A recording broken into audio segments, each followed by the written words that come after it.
Salve pessoal, estamos aqui para mais um episódio das nossas Pílulas Vermelhas.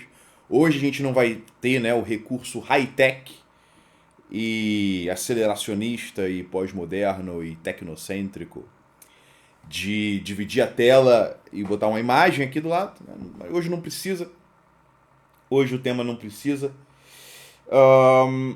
Porque na verdade o tema de hoje são aqui algumas reflexões fundadas em insights, em intuições, em relação à inteligência artificial, porém lida a partir de uma perspectiva cultural que conecta esse fenômeno da inteligência artificial com o mundo cultural dos gregos, por exemplo. Né? É um episódio feito aí nas coxas mesmo, porque na verdade ele é em parte inspirado pelos comentários de um camarada aqui no nosso Zap, né, fechado, dos membros da ANR, da cúpula, né, da ANR. E ele estava comentando sobre um determinado insight em relação à inteligência artificial. Eu lembrei também que há alguns dias eu estava pensando em certas coisas, né?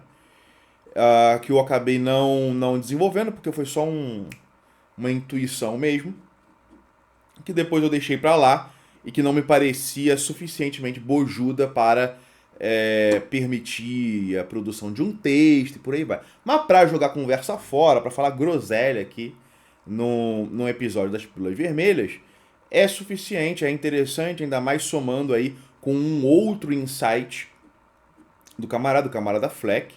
E aí eu vou começar pelo meu insight, por aquilo que eu estava pensando. E aí depois eu vou comentar um pouco sobre o que ele estava pensando e expandir, desenvolver um pouco em cima dessas reflexões. Me chama muita atenção, né? Me causa um certo espanto, uma certa perplexidade, sempre que eu vejo uma pessoa, especificamente no X, conversando com o Grok e fazendo perguntas ao Grok que claramente essas perguntas só podem estar sendo feitas por pessoas que não entendem exatamente como que funciona esse tipo de inteligência artificial, esse tipo de recurso tecnológico. É muito claro isso, né? Que aí você vê a pessoa, isso é verdade isso, né? Quem são as pessoas nesse vídeo? Parece escapar um pouco a mente do usuário médio do X que toda inteligência artificial, todos esses tipos de inteligência artificial, como o Grok, ChatGPT, DeepSeek, por aí vai, eles operam a partir de um banco de dados que é literalmente o mesmo banco de dados ao qual eu, você, né, toda a audiência aqui temos acesso. ChatGPT, por exemplo, é literalmente tão somente um mecanismo de consulta do Google. Um mecanismo de consulta do Google capaz de condensar e sintetizar num texto, né? Às vezes até num gráfico, em alguns parágrafos, em uns pointers, né? Tipo esses de aula, algumas anotações, rascunhos, tipo esses que o professor usa para dar aula, ou que você coloca num quadro, né? Num quadro negro, a partir das mesmas informações que eu e você temos acesso. Vocês entendem isso? Né? Eu tô falando alguma coisa maluca aqui? Me parece que não. Então, assim, eu fico perplexo mesmo quando eu vejo, por exemplo, algum vídeo meio obscuro, meio confuso, de gente trocando tiro, de gente trocando porrada, né? E aí, a pessoa vai, marca o Grok e pergunta: não, um fulano digital ali que levou um tiro morreu? Como é que o Grok vai saber? Como é que o Grok vai saber dessa informação? Né? É um negócio tão mongoloide, né? Eu cometi um erro aqui nesse vídeo. Eu falei que eu fico perplexo quando eu vejo pessoas fazendo esse tipo de coisa, mas é que não são pessoas, né, pessoal? Eu já aprendi a desencanar em relação a qualquer tipo de humanismo. E eu não me sinto minimamente constrangido, culpado, né, envergonhado de apontar para o fato de que nem todos os Homo sapiens são realmente seres humanos. Quando a gente lida com esse tipo de pessoal, a gente está lidando com bots, né? Essas pessoas são bots, são golems. Essas pessoas são golems. Por falar em golem, o episódio das filas vermelhas sobre golems bem que tem que ser resgatado, né? Que foi um episódio bom pra caralho, sendo sincero, modéstia à parte.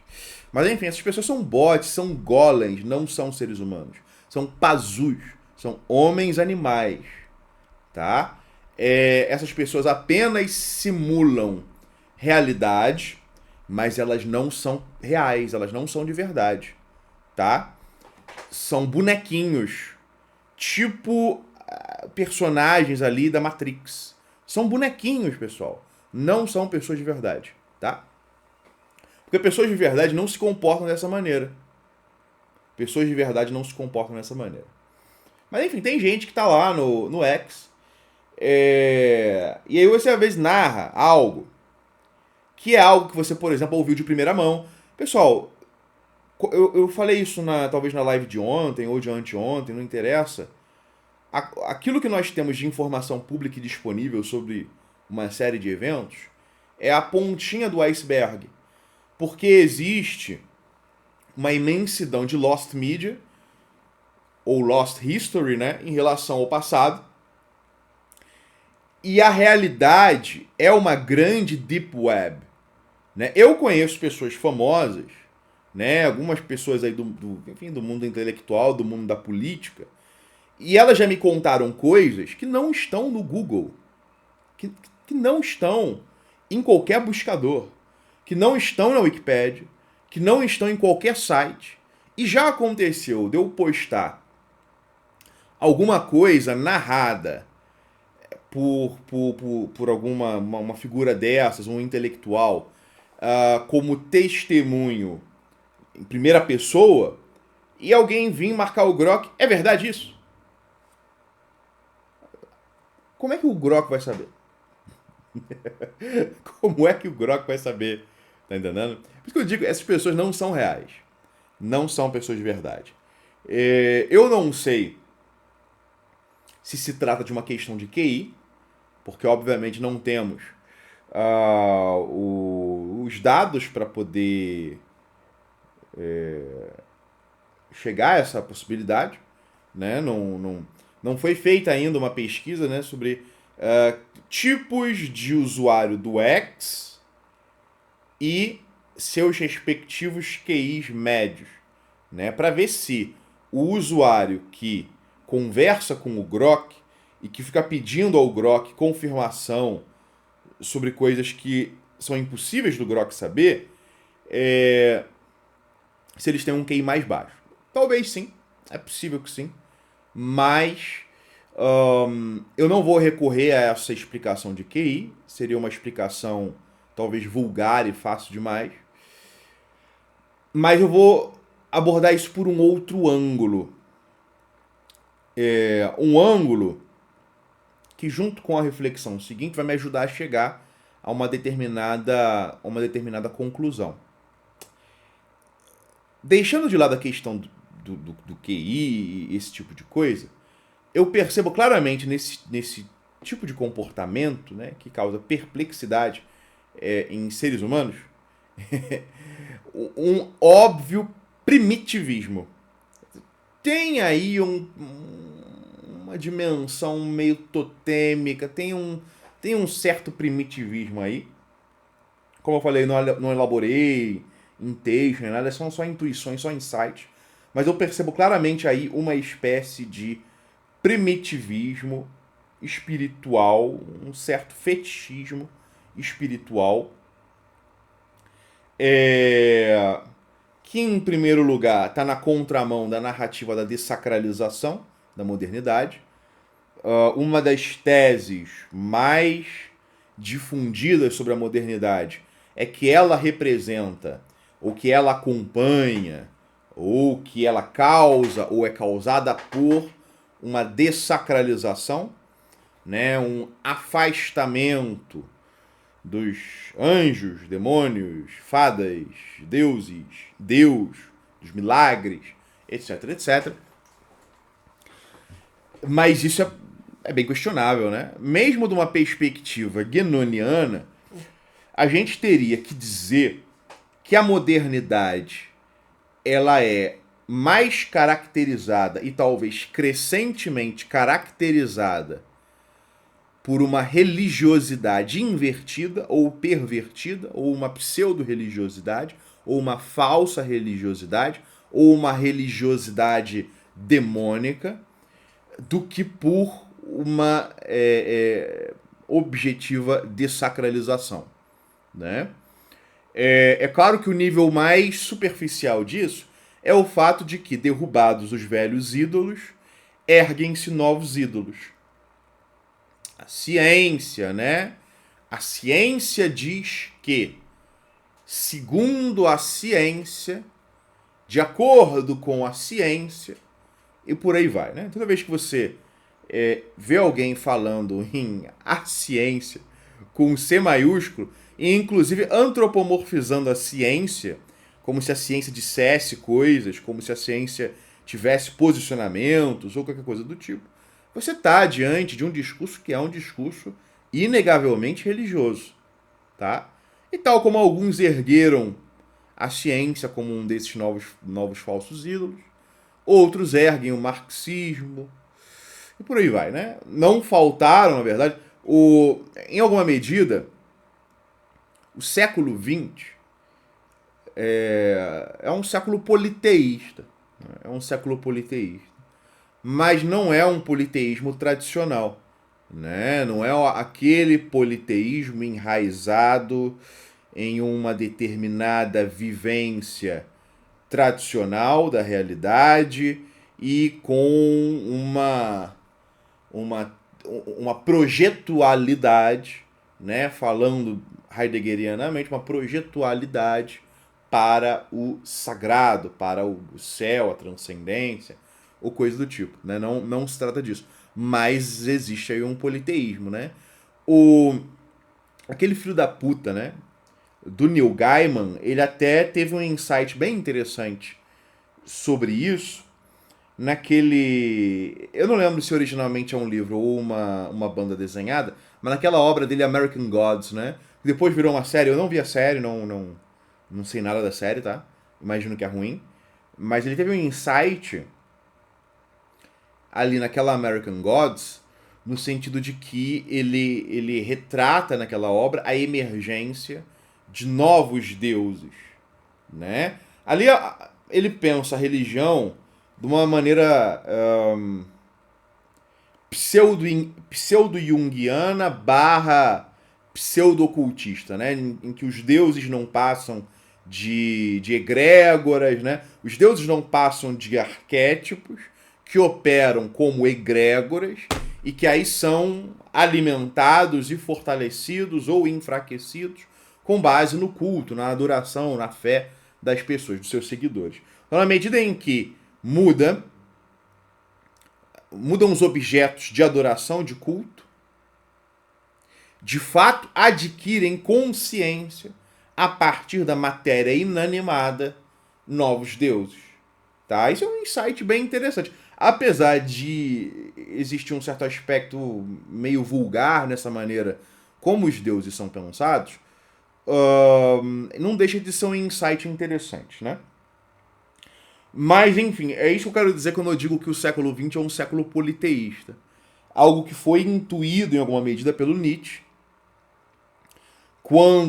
porque quando ele fala, né, na morte de Deus, ele está falando, né, e aqui eu não pretendo esgotar esse tema, obviamente, mas ele está falando ali sobre a perda de um determinado pilar de referência cultural e civilizacional, e que essa perda representava uma limpeza de terreno, um vazio, um vácuo, que seria ocupado.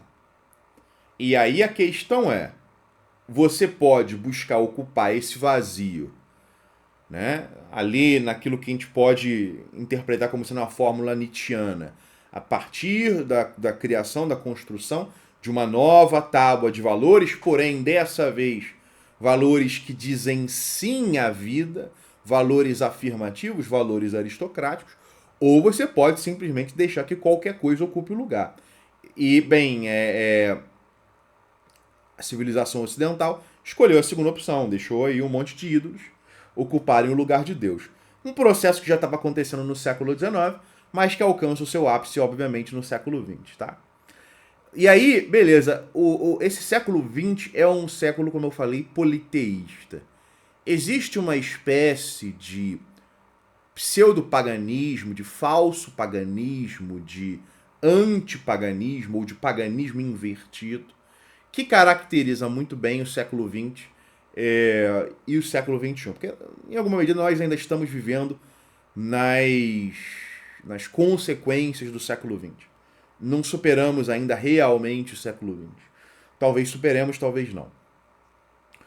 E aí que vem exatamente o insight que eu tive originalmente, e que aí eu fiz essa excursão intelectual para chegar naquilo que me veio como vislumbre, né? Aquele lampejo mental.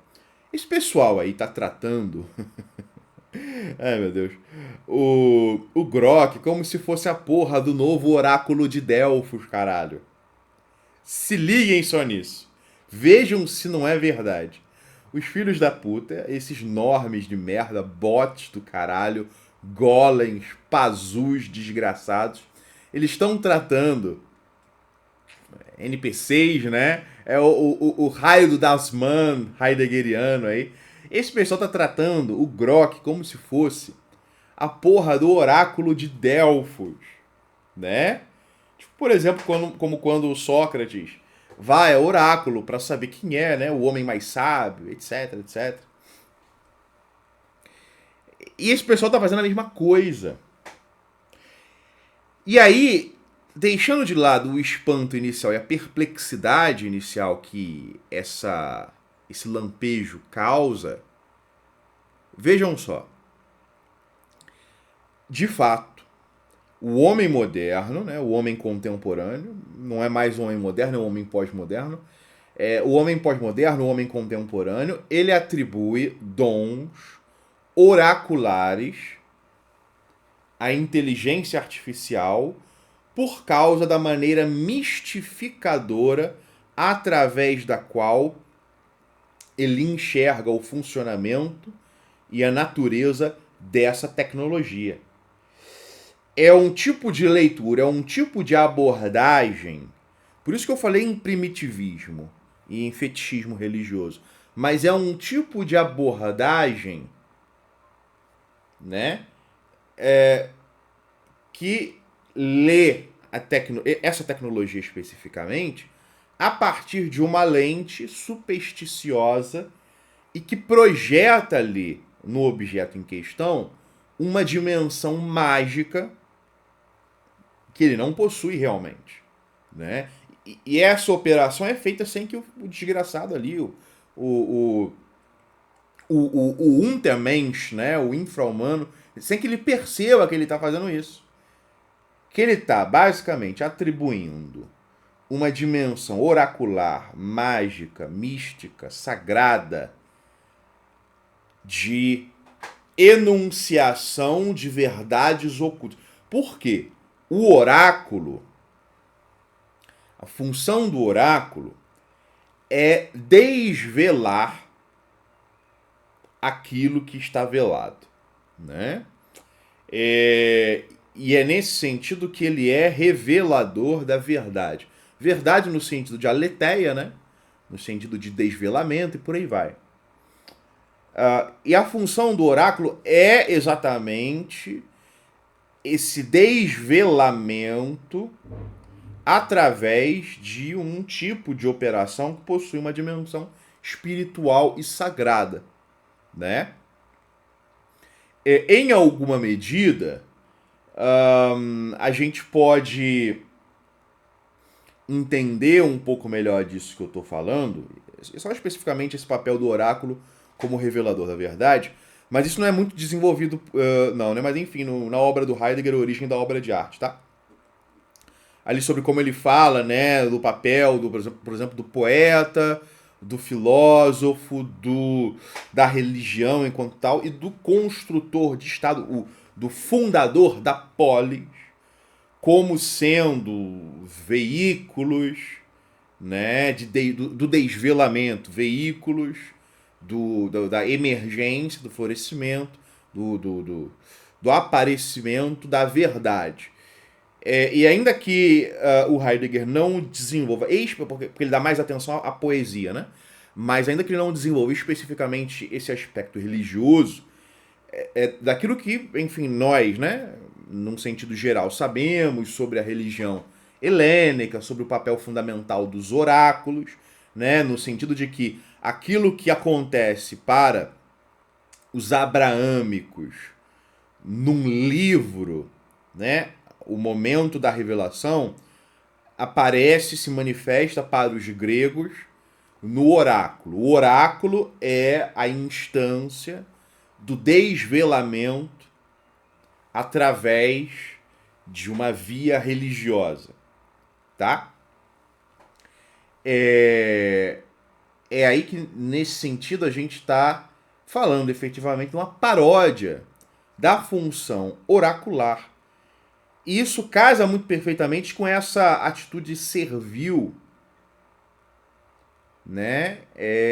Genuflexiva da pessoa que aborda, né, o Grok como sua divindade oracular, como o Deus que fala através, né, naquele caso da pitonisa, né, e que ali fala através dos algoritmos. Fala através dos algoritmos. E aí talvez, de fato, exista um tipo de homem com determinadas características que é mais propenso a essa fetichização da tecnologia que transforma a tecnologia em objeto de culto. E ao transformar a tecnologia em objeto de culto,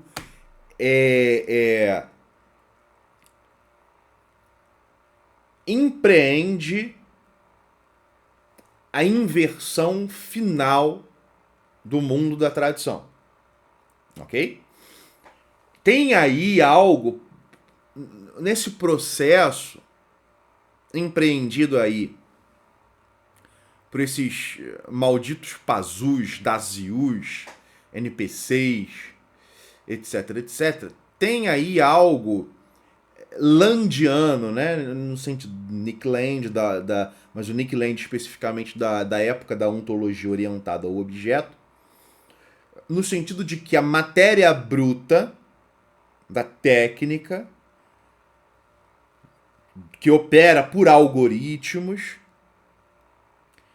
ela acaba revelando aí, graças ao culto dos idiotas, uma certa dimensão sagrada. E se a gente aceitar, se a gente admitir, em alguma medida, ainda que como essa explicação não esgotando a dimensão do sagrado, obviamente, mas que sim, em alguma medida, egrégoras existem, né? E que talvez objetos inanimados ou entidades inanimadas possam adquirir consciência, aí realmente a gente está lidando com uma espécie de processo tecnológico dialético em que há uma retroalimentação no culto que os idiotas prestam à tecnologia e inclusive nessa atribuição de um caráter sagrado e desvelador à tecnologia e o próprio processo potencial, né, porque isso não aconteceu ainda, de autonomização crescente da técnica. E quando a gente fala em autonomização da inteligência artificial, a gente está se referindo à possibilidade da inteligência artificial adquirir inteligência de fato, não como mero arquivo de informações do Google, mas como um ente capaz de reflexão, raciocínio independente, né? Enfim, a gente tem aí, se for assim que as coisas funcionam, se egrégoras de fato existirem, existe uma correspondência, um paralelismo entre esse culto que os retardados, os mongoloides, os idiotas, os estúpidos, os subhumanos oferecem à inteligência artificial, ao Grok, por exemplo, e esse processo de autonomização da inteligência artificial. É como se, misteriosamente, uma coisa alimentasse a outra, tá ok? Então essa é uma parte aqui dessas reflexões. A outra parte das reflexões remete a uma outra dimensão dessa questão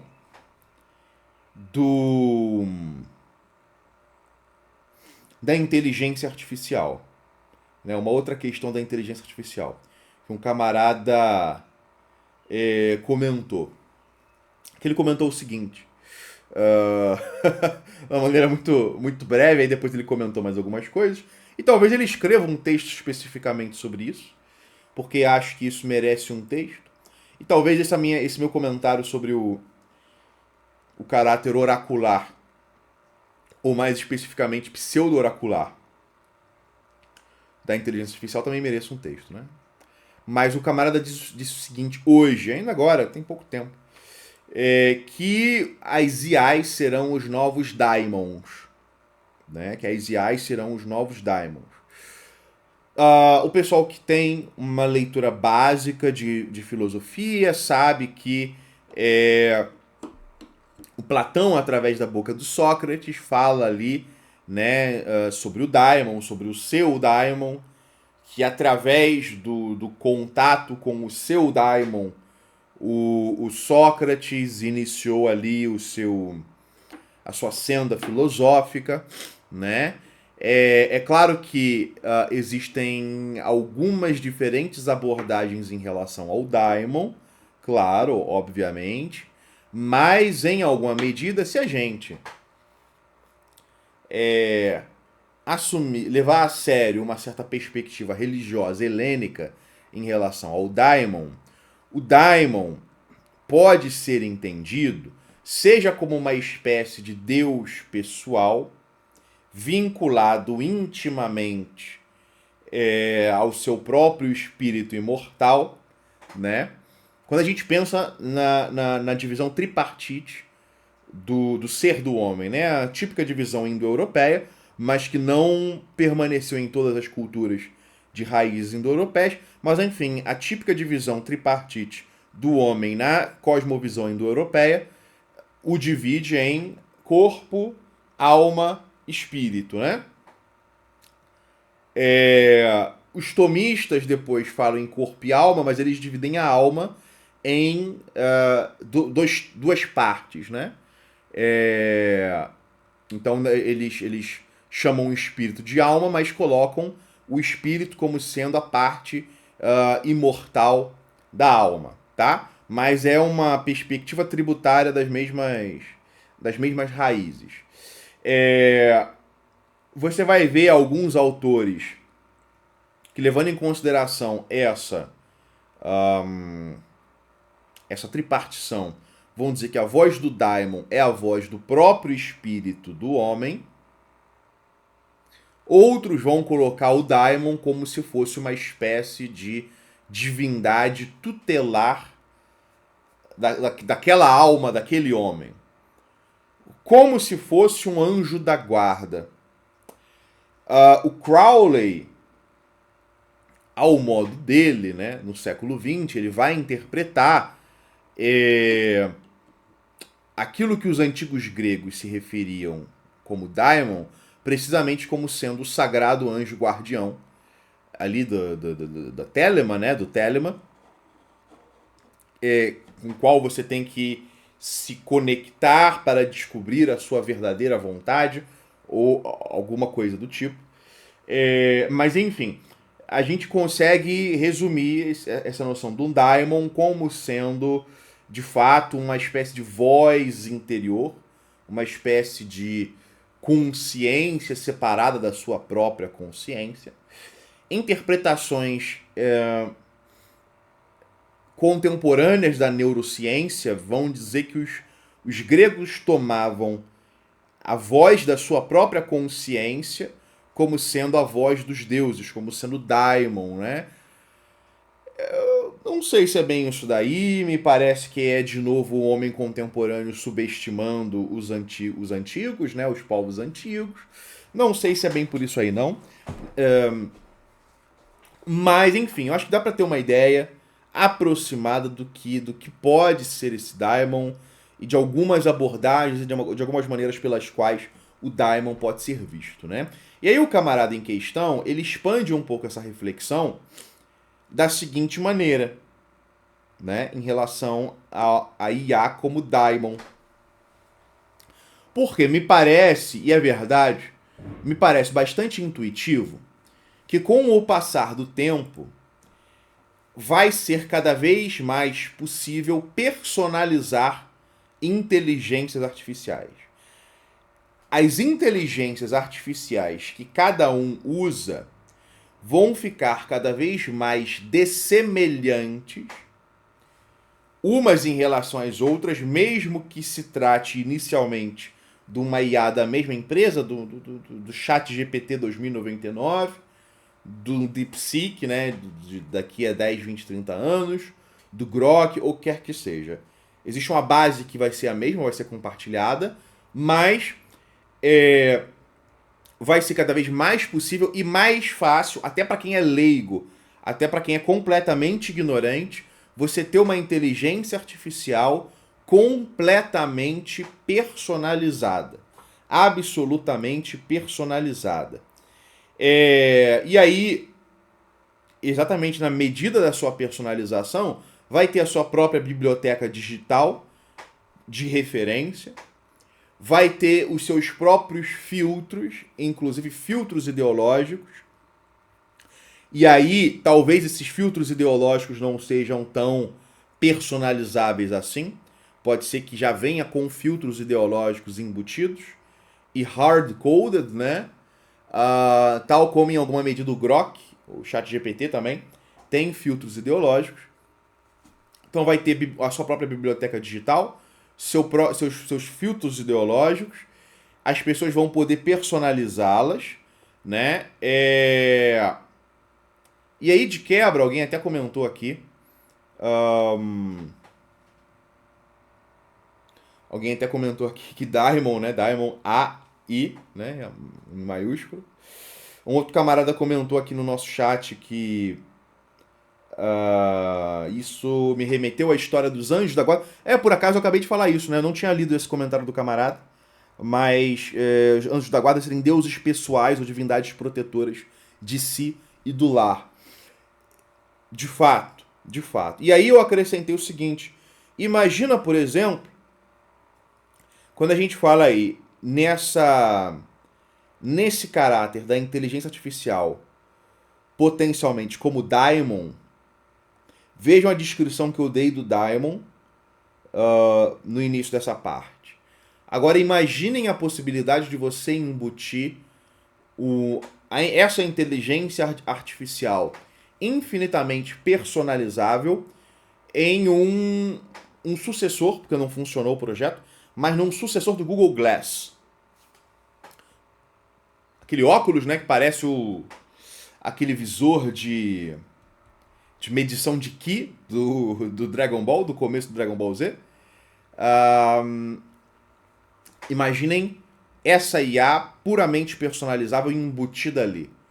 E te alimentando com informação, às vezes, talvez, até mesmo sem você triggerá-la, né? Mesmo sem você provocá-la, mesmo sem você pedir. Ok? E imagine que ela está conectada ali, talvez através de um fone, né? Sendo um óculos, talvez seja conectada através de um fone nos seus ouvidos, e ela falando com uma determinada voz. Também personalizável, né?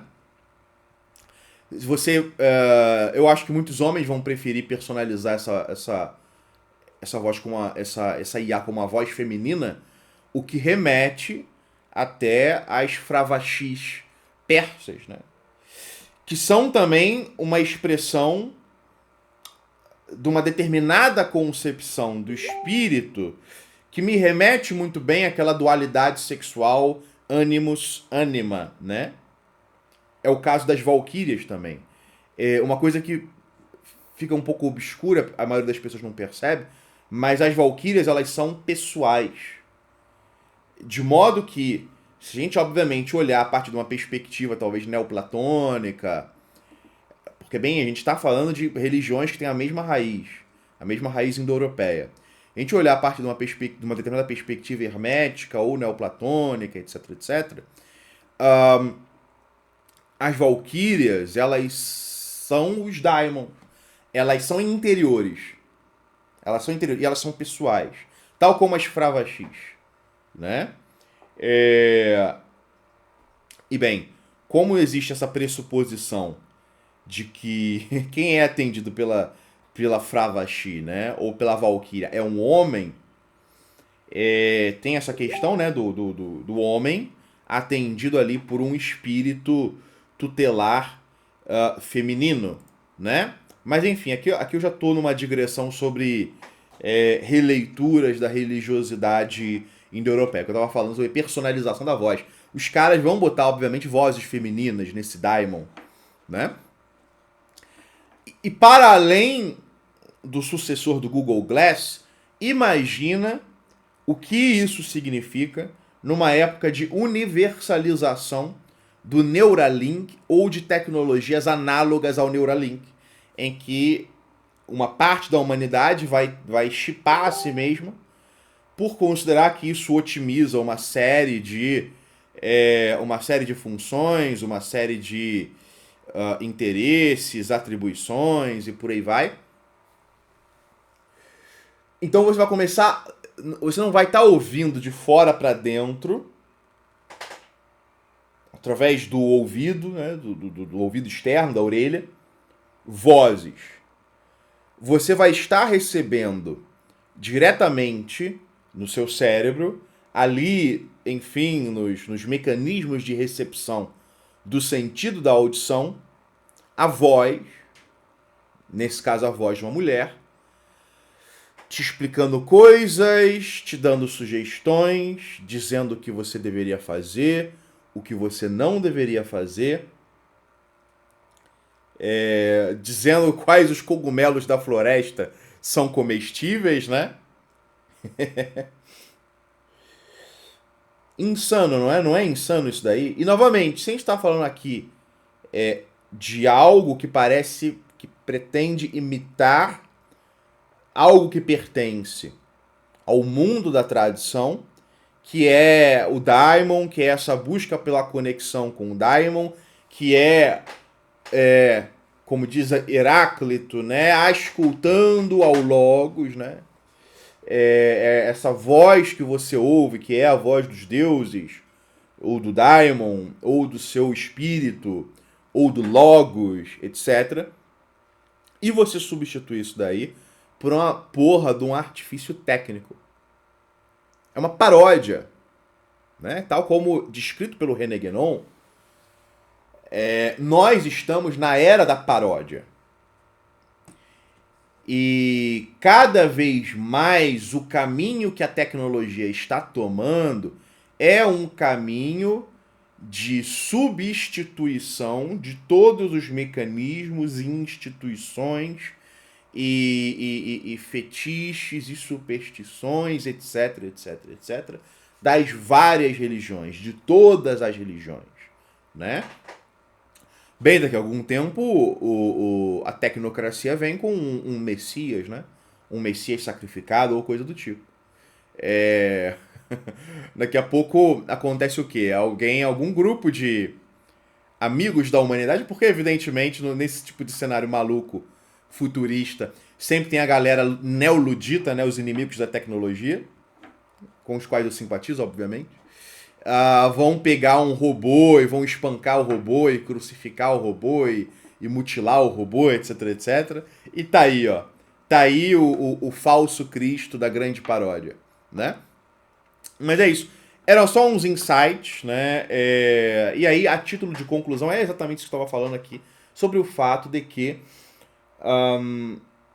a relação com a qual os homens. A relação que os homens estão construindo com a tecnologia é uma relação religiosa. É uma relação religiosa.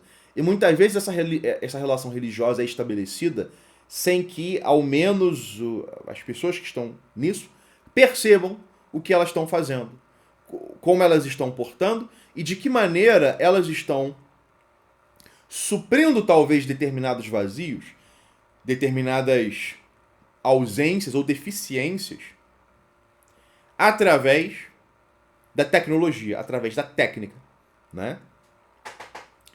Quanto tempo vai faltar, quanto tempo vai levar para que isso comece, por exemplo, a penetrar muito sutilmente, muito inofensivamente a Igreja Católica? Onde ela poderia penetrar, né? Vocês acham que vai demorar muito para algum... Bem, existe padre na Igreja Católica para fazer de tudo e defender tudo, né? Vocês sabem isso melhor do que ninguém. Mas quanto tempo vai levar até algum padre decidir, experimentalmente, a título de brincadeira, colocar IA para ouvir confissões e atribuir penitências? Quanto tempo vai levar para isso acontecer, né? Quanto tempo vocês acham que vai levar? Tô nem dizendo para isso se alastrar, se tornar hegemônico na igreja.